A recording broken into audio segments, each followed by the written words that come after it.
Good day everyone, and welcome to the historical battlefields series. I'm in Roslin today, which is very close to Edinburgh and the borders, and we're going to take a look at the Battle of Roslin and read into the history, a little bit of the history, and visit the cairn. So here we go, folks.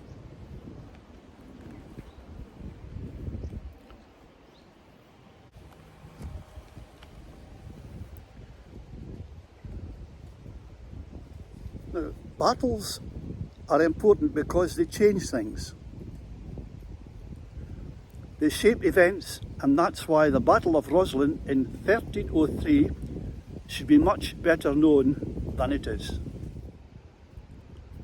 The Battle of Roslin on 24th February 1303 was a Scottish victory in the First War of Scottish Independence.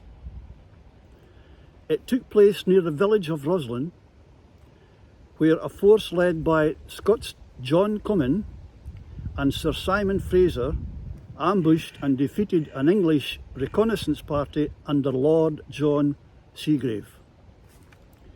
An Anglo-Scottish truce expired on 30th November 1302, and the English prepared for a fresh invasion of Scotland, with John Segrave as the King's Lieutenant in Scotland. King Edward I ordered Segrave to carry out a large-scale reconnaissance as far as Kirkintilloch before the King himself fought a larger campaign. This force assembled at Wark on Tweed and moved north. The English advanced in 3 divisions.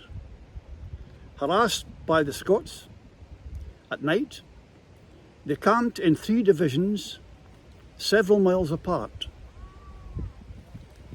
The 2 commanders, John Comyn and Simon Fraser, led a Scots force on a night march, fell on the English, capturing Segrave and several others.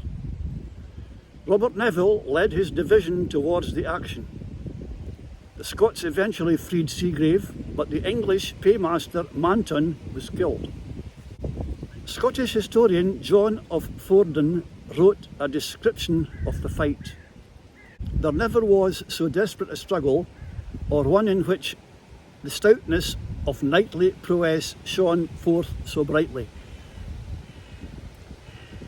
The commander and leader in this struggle was John Comyn, then Guardian of Scotland, and Simon Fraser with their followers day and night did their best to harass and to annoy by their general prowess the aforesaid king's officers and bailiffs.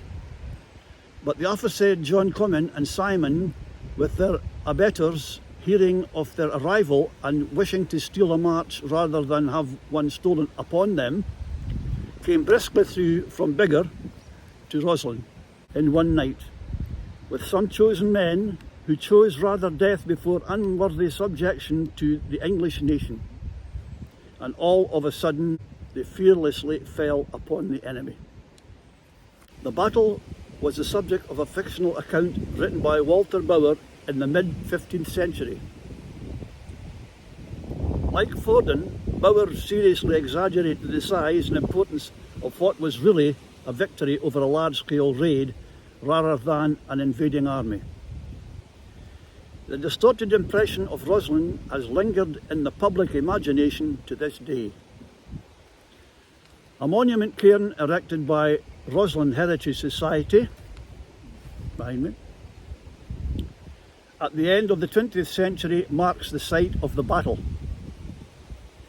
At the start of the 21st century, the battlefield was under research to be inventoried and protected by Historic Scotland under the Scottish Historical Environment Policy 2009. The cairn marks the site of the battle.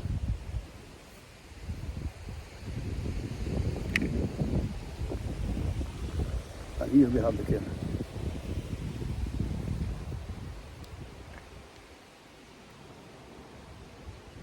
The cairn marks the site of the battle.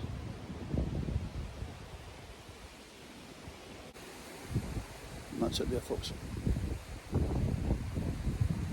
Battle of Roslin, 24th February 1303. It was erected by RHS 1994.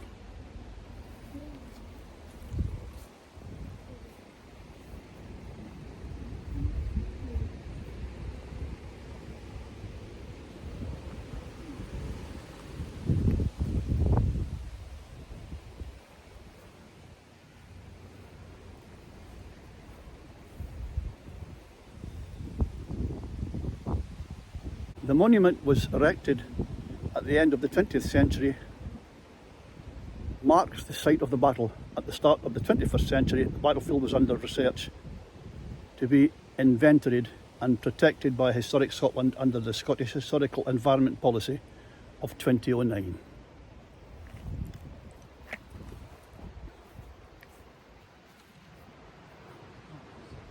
That's us, folks. I hope you enjoyed a bit about the history of the Battle of Roslin and a visit to the cairn.